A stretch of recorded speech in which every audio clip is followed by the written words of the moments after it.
Welcome to యూఏటీవీ. MLC కవితకు తండ్రి కేసీఆర్కు మధ్య గ్యాప్ ఏర్పడింది. కేసీఆర్ కొడుకు కేటీఆర్ వైపే ఇవి నిన్న మొన్నటి వరకు వినిపించినటువంటి మాటలు. అయితే వాటన్నింటినీ పటాపంచలు చేస్తూ కవిత ఎర్రవెల్లి ఫామ్ హౌస్లో భర్తతో కలిసి ప్రత్యక్షమయ్యారు. దీంతో చర్చంతా కూడా కవిత వైపు మళ్ళింది.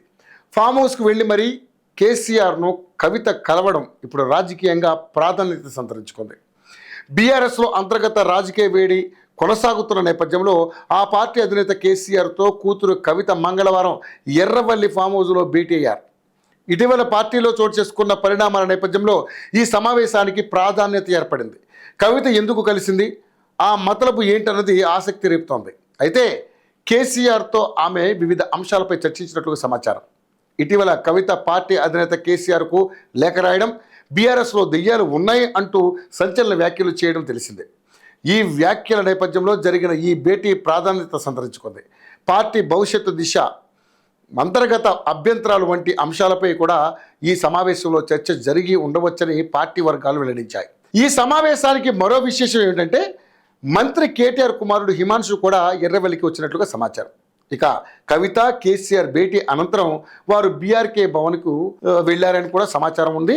ఇక ముఖ్యంగా చూసుకుంటే మరోవైపు కేసీఆర్కు కాళేశ్వరం ప్రాజెక్టు అవకతవకలపై జస్టిస్ పినాకి చంద్రఘోష్ నేతృత్వంలోని విచారణ జరిగింది. రాష్ట్ర చరిత్రలో ఒక మాజీ ముఖ్యమంత్రి విచారణ కమిషన్ ముందు హాజరు కావడం ఇదే తొలిసారి.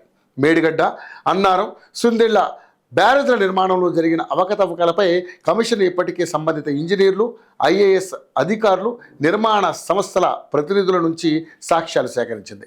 కీలక నిర్ణయాలను అప్పటి సీఎం కేసీఆర్ తీసుకున్నారని పలువురు అధికారులు పేర్కొన్న నేపథ్యంలో ఆయనను కమిషన్ ప్రశ్నించినట్లుగా సమాచారం.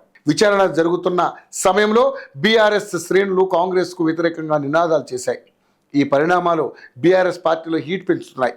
కేసీఆర్ విచారణకు ముందు కవిత భేటీ కావడం అనేక భవిష్యత్ రాజకీయాలపై అనేక ఊహాగానాలకు దారితీశాయి. కవిత కేసీఆర్ భేటీ ద్వారా పార్టీ సమస్యల పరిష్కార దిశగా సాగుతాయా లేదా మరింత పెరుగుతాయా అన్నది త్వరలో స్పష్టమవుతుంది. కేసీఆర్ను కవిత ఎందుకు కలిసింది అన్నదానిపై కూడా ఉత్కంఠ నెలకొంది.